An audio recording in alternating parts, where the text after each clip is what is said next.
Some battles are fought to be won, others are fought knowing they'll be lost. But it's in these moments that legends are born. These are the stories of those who refused to back down, who turned defeat into inspiration, and who proved that courage isn't measured by victory, but how fiercely you fight. It was a narrow mountain pass and flanked by sheer cliffs on one side and the Aegean Sea on the other.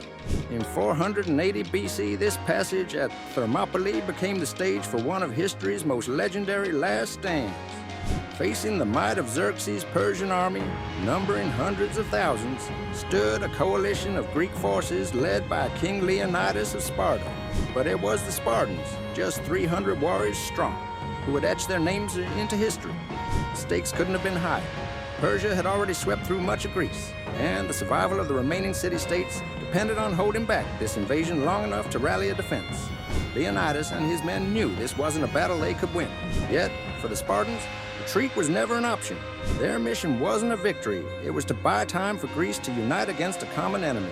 For 3 days, the Spartans and their allies held their ground, using the narrow pass to nullify the overwhelming numbers of the Persian army. With shields interlocked and spears thrusting, they created an unbreakable phalanx. Each wave of Persian soldiers was met with ferocity and discipline, and even Xerxes' elite immortals failed to breach their defenses. The Greeks seemed invincible until betrayal struck. A local Greek, Ephialtes, revealed a secret mountain path to the Persians, allowing them to flank the Spartan position. Leonidas knew what this meant. Their time was up. He dismissed most of the Greek forces, ordering them to retreat and fight another day, while he and his 300 Spartans, alongside a few hundred Thespians and Thebans, stayed behind to face certain death. In their final moments, the Spartans fought not for survival, but for legacy. Surrounded on all sides, they stood their ground until the last man fell. When Xerxes finally surveyed the battlefield, his victory felt hollow, his army bloodied and battered. The sacrifice at Thermopylae became a rallying cry for Greece. Inspired by the courage of the 300, the Greek city-states united, eventually defeating the Persians at the battles of Salamis and Plataea. Leonidas' defiance proved that even the greatest empires could be resisted, and his story has endured for millennia as a testament to bravery, duty, and the power of standing firm against overwhelming odds. Nearly 2.5 millennia after the stand at Thermopylae, another outnumbered group of fighters would make their mark on history. This time in a small mission fort in modern-day Texas. In February 1836, as tensions boiled over between Texian settlers and Mexico, the Alamo became the site of a desperate last stand that would inspire a revolution. The fort's defenders, numbering fewer than 200, faced the overwhelming forces of Mexican General Antonio Lopez de Santa Anna, whose army of nearly 2,000 men surrounded the Alamo. Among the Texian defenders were legendary figures such as James Bowie, William B. Travis, and frontiersman David Crockett. Though they were farmers, settlers, and volunteers rather than professional soldiers, they had one thing in common: an unshakable resolve to fight for Texian independence. From the outset, the situation was grim. Supplies were low, reinforcements were non-existent, and the defenders knew the odds were against them. Yet they stood firm. In a powerful letter to the people of Texas and all Americans, Travis declared his unwavering resolve, stating that he would never surrender or retreat, choosing instead the path of victory or death. His words became the rallying cry of the defenders as they prepared for the inevitable assault. For 13 days, the men of the Alamo held off Santa Anna's forces, firing from the fort's crumbling walls and repelling wave after wave of attacks. Inside the fort, a sense of camaraderie grew. Accounts tell of Crockett playing his fiddle to lift spirits and men vowing to fight to the last. These personal moments, shared under the shadow of death, turned ordinary men into heroes. In the pre-dawn hours of March 6, 1836, the Mexican army launched its final assault. Overwhelmed, the defenders fought with everything they had. But by sunrise, the Alamo had fallen. Travis, Bowie, Crockett, and nearly all of the defenders lay dead.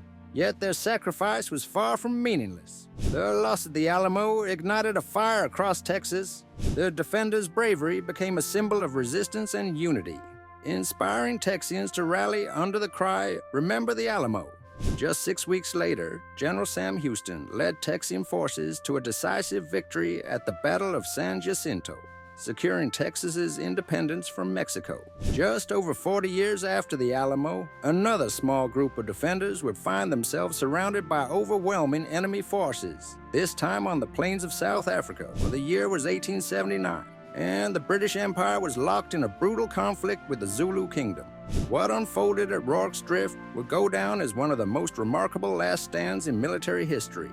The outpost at Rorke's Drift was a modest mission station converted into a supply depot, manned by just 150 British and colonial troops. The Zulu army, fresh from a crushing victory over the British at the Battle of Isandlwana, turned its attention to this small outpost.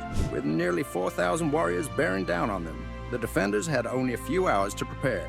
Under the command of Lieutenants John Chard and Gonville Bromhead, the soldiers quickly fortified the mission using whatever materials they could find. Wagon parts, sacks of grain, and mealie bags were stacked to form makeshift walls. As the Zulu warriors began their assault, the defenders braced for a relentless onslaught. The attack lasted through the day and into the night. The Zulu warriors, armed with spears and shields, surged against the barricades in waves, their battle cries filling the air. The British soldiers, many of whom were inexperienced or recovering from illness, fought with grim determination, using disciplined volleys of rifle fire to repel the attackers. When the Zulus breached the defenses, hand-to-hand combat ensued, with bayonets and improvised weapons becoming the tools of survival. The defenders' ability to adapt was key to their survival. At one point, they retreated into a smaller perimeter within the station, effectively turning the fight into a battle for every room. Despite exhaustion and mounting casualties, they held their ground, refusing to be overwhelmed. As dawn broke, the Zulu forces finally withdrew, leaving hundreds of their dead behind. Against all odds, the defenders of Rorke's Drift survived. Their victory came at an immense cost to the Zulus, whose losses were staggering compared to the British. For their actions, 11 defenders were awarded the Victoria Cross, Britain's highest military honor, making it one of the most decorated engagements in British history. In 1863, during the French intervention in Mexico, a dusty road near the small town of Cameroon became the setting for a legendary last stand. 65 men of the French Foreign Legion faced over 2,000 Mexican soldiers, a hopelessly uneven fight that would nevertheless define the Legion's identity for generations. The mission was deceptively simple: escort a convoy carrying gold and supplies vital to the French war effort. Commanding the detachment was Captain Jean d'Anjou, a veteran officer with an artificial wooden hand, a mark of his service and resilience. When Mexican forces spotted the convoy, d'Anjou realized the odds were grim. Vastly outnumbered, he ordered the convoy to retreat and prepared his men to make a stand at the Hacienda de la Trinidad, a small walled farmstead. Under d'Anjou's command, the Legionnaires fortified the hacienda and resolved to hold their position. They knew they were outmatched, but also understood their duty to fight to the death if necessary.